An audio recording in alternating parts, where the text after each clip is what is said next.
I used to think that confidence was just an exterior thing, the whole fake it till you make it.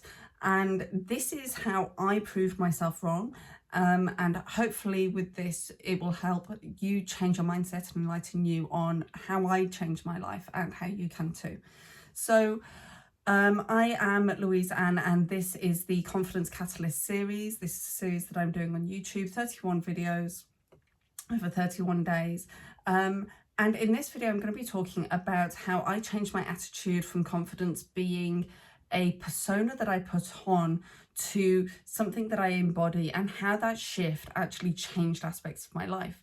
So I experienced a lot of things when I was a child. So I experienced emotional abuse, and a lot of difficulties arose with that. And I had issues. By the time I was a teenager, I had confidence issues, major self-belief issues, very low self-worth. I didn't know how to form or manage boundaries because my father was emotionally abusive and narcissistic, so I wasn't allowed boundaries. I had body dysmorphia due to the amount of bullying that I had experienced regarding the way that I looked and my appearance. So it was very, very difficult, and I created a persona where I was known for being a bitch. So sorry for the bad language, but yeah, I was known for being a bitch. And that became a persona. I was kind of like the dog that had been kicked too many times. I bit back at everyone. My anger became a shield that I used. And I believed myself to be confident because I could take a pop at anybody. Like, I would just walk into a situation and think, fuck it, I'm just going to go for it.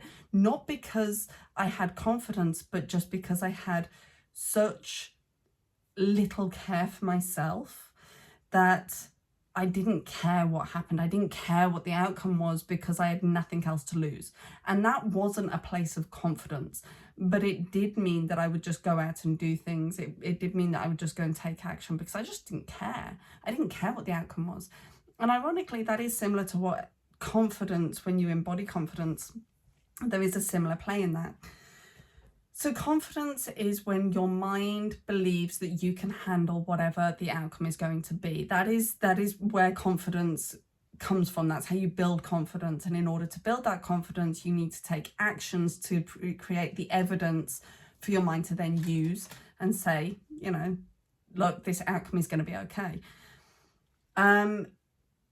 It doesn't just have to be the outcome of your story.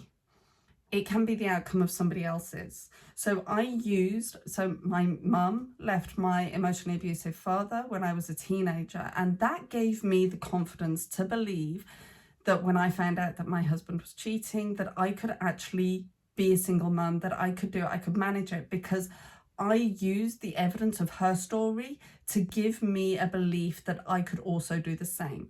So when you are looking to build confidence, evidence doesn't just have to come from your own experience. You can look at other people's experiences and the outcomes of that to prove to your brain that actually it is okay, it is going to be okay, I am going to manage this, I am going to survive it. And when you actually start utilizing that and using other people's stories to help you reprogram your brain to believe that the outcome is going to be manageable, then you will start to build confidence. So confidence comes from actions. Before the actions, you need bravery or courage. And sometimes you need to use other people's stories to give you that bravery and courage so that you can take the action, so that you can build confidence. So in doing what I did, in actually leaving an abusive partner and becoming a single mum, I was made homeless. The house that we were living in was sold and I was homeless for a couple of weeks.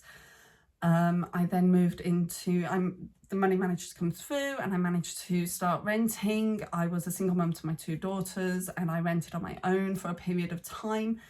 I was made redundant within the same year of my entire life falling apart. So I started a new career, I have started businesses, I have walked on fire, I have books published, I'm a best-selling author in a collaboration book. All of these opportunities I took because I built a belief that it was going to be okay for me, because I used the evidence of other people's stories to change my mindset over what the outcome could be. So you can change that. Confidence isn't just a facade that you put on to tell the rest of the world that you are a particular person. Confidence isn't about being loud. It isn't about being rash. It isn't about being harsh. It isn't about being a bitch. It is none of that. It is actually about living your life, knowing that you can deal with whatever outcome happens from the events or from the situations that you experience. So that's confidence. So find stories. Find other people's success stories, find other people's stories where they share about how it all works out, and use that as evidence for your brain to convince your brain that it is going to be okay, because look, it was okay for them. So that's how you can build confidence. And that's how I built my confidence, and it's how I continue to build my confidence. If you want to fast track your confidence, then you can always sign up to the Unshakeable Foundation. Sorry, I'm not well. Unshakeable Confidence. You can always sign up to the Unshakeable Confidence mini course, which is a mini course that I've created. It's available on my website. I'll drop the link below. But that is available to you. So you can always reach out, fast track your confidence using that. So there are tools and techniques in that you can actually do and apply to your life. There we go. Take care and stay awesome.